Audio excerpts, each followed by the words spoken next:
ఒకసారి ఒక పేద కుటుంబస్తులు నన్ను పిలిచారు. మా ఇంట్లో నా మనమరాలకి పేరు పెట్టుకొని అన్నం పెట్టించి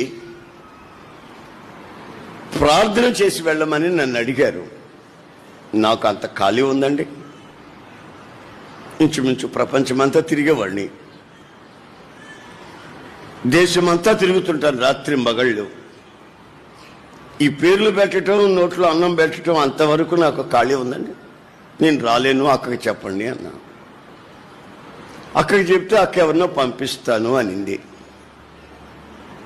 విచిత్రమైన సంగతి ఏంటంటే 10 గంటలకి వాళ్ళ కార్యక్రమం.